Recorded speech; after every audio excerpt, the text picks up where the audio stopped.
Discipline is the bridge between goals and accomplishments. But on the path towards growing up, we often get diverted from our ultimate focus. Therein comes the role of punishment. Punishment can be thought of as a matter of self-control, which eventually will lead us to where we want to belong. Hello everyone, welcome back to our YouTube channel. If you're new here, make sure to hit that subscribe button to keep in touch with interesting content. Today's video is more of a general awareness to the parents out there about how to deal with the psyche of their child. We will talk about two different approaches regarding the upbringings of a person. We will try to create a line of distinction between the two to help you all understand better. Here comes the first approach: positive punishment. Well, let us make it very clear that in psychology, positive and negative doesn't mean good or bad. Positive means you're adding something, and negative means you're subtracting. Likewise here, positive doesn't refer to something smooth or pleasant at all. Positive punishment is a form of behavior modification. It is more like exposing a person to some unpleasant consequence, so that there's a decrease in the probability that the behavior will happen again. Let us give a more common example. If a child touches hot water, he will burn his hand. This is an unpleasant experience. This would make the child remember the incident, and we might expect that he would change his behavior to avoid such consequences.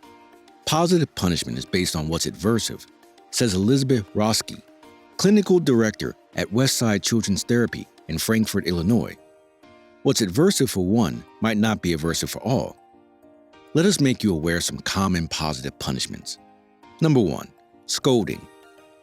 Who doesn't avoid being reprimanded or lectured? Especially children would definitely change their behavior to avoid getting scolded. Number 2, hand slapping.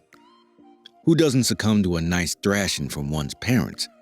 This is instinctive behavior. It is totally common to slap the hand of a child who is reaching for a bucket of dirt.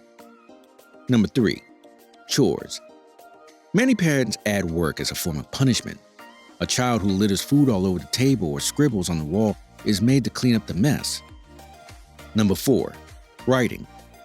This method is usually followed in schools where children are made to write an essay or sentence themselves stating that they would change their behavior. Positive punishment can be very effective when it immediately follows the unwanted behavior. It works best when applied consistently. In general, positive punishment is the least preferred teaching method due to low generalization. But in a safety situation, it will be the most successful in maintaining safety. Roski says, "It teaches avoidance behavior, but not replacement behavior," she explains. So it is better to teach the child alternative behavior, as children are very smart regarding finding loopholes. They will find equally inappropriate behavior unless we teach them any alternatives. Here, we would like to mention that negative punishment refers to removing something from the child which makes the child happy. For example, taking away his favorite toy until he understands that he has behaved inappropriately is a form of negative punishment.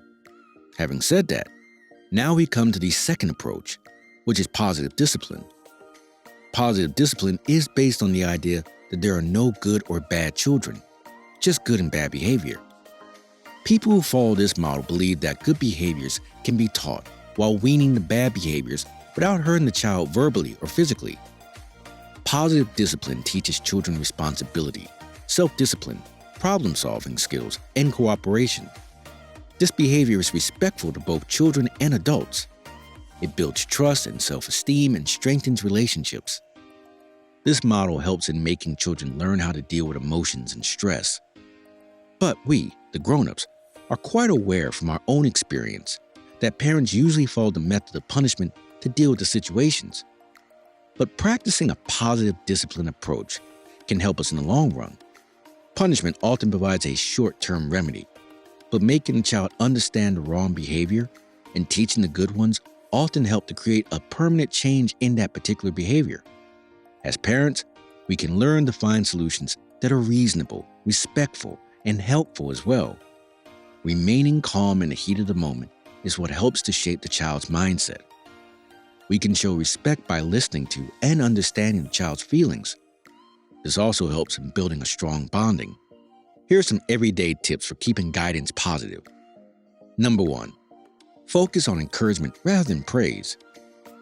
Number 2, redirect the child into desired behavior. When children hear no or Don't too much, they tune it out. Instead, explain what to do. Giving alternatives to replace the misbehavior with something acceptable. For example, when misbehavior occurs in the grocery store, ask for help picking things out or rearranging things in the cart rather than scolding. Number 3, spending quality time with children on a daily basis helps them be happy and well-behaved. Jane Nelson, distinguished psychologist, educator, and mother of 7, has written a revised and expanded edition of her book, Positive Discipline. She claims that mutual respect, not punishment, is the key to healthy discipline. Nielsen teaches parents and instructors how to be tough while also being compassionate, so that any child, from a 3-year-old toddler to a rebellious adolescent, can learn creative cooperation and self-discipline while maintaining their dignity. Punishment and discipline are often used synonymously, but it needs to be noted that they are very different and have separate outcomes both for children and their parents. Punishment is about regulating a child's behavior through fear. Hurting the child physically, like hitting with a ruler, slapping, or hurting verbally, all leave an impact on the child's mindset. The child learns to fear the consequences and at the same time gets the message that they will receive the punishment if they are caught doing the same behavior.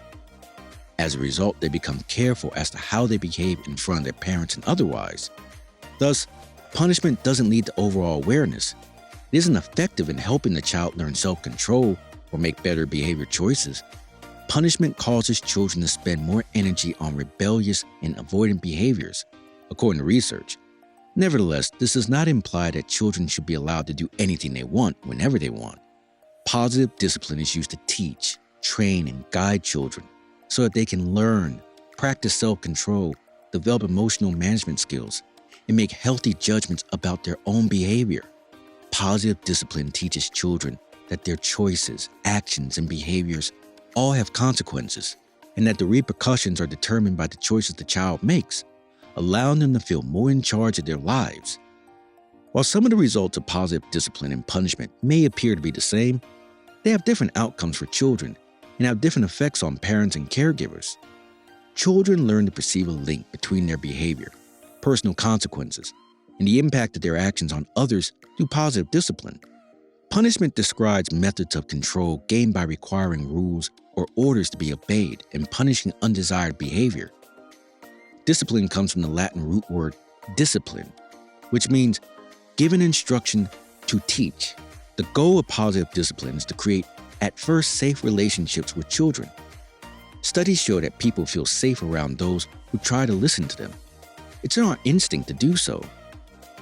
While punishment can cause children to stop behaving in particular ways when you are there, it can also discourage them from trying since they don't want to be shamed or hurt. This can result in behaviors that are more challenging and manipulative or disobedient. Using a positive discipline approach still necessitates that the parent or caregiver be consistent and firm, but at the same time, teaches children what is proper and expected, trains and equips them with the knowledge, skills, and abilities to make appropriate choices, and guides them in making those choices using consistent, loving, respectful, and age-appropriate consequences. The American Academy of Pediatrics recommends positive discipline strategies that effectively teach children to manage their behavior and keep them from harm while promoting healthy development. These strategies include teaching children right from wrong with calm words and actions, and having clear and consistent rules that a child can follow. It includes hearing them out and also praising them for their good behavior at times. The most powerful tool for effective discipline is attention to reinforce good behavior and discourage others. Thus, we hope that we can portray in front of you the basics of positive punishment and positive discipline and how the two differ. As parents, it is now time to find the right strategy for a healthy upbringing for your child. Times have changed, and nowadays, hurting the child physically may result in a damaged psyche of the child. Nowadays, everyone is aware of mental health, so it'd be a good attempt to prepare your child for the hurdles of life from the root. Positive discipline provides a better ground for nourishing the mental health of the child. So, what do you think about this topic? Do enlighten us about various upbringing stories in the comment section below. And don't forget to hit the like button. Also, Share this content as much as you can. We hope we can convey our message to you, and thus we wish you all the best for healthy parenting and a healthier lifestyle. Hope you have a great day. Thank you.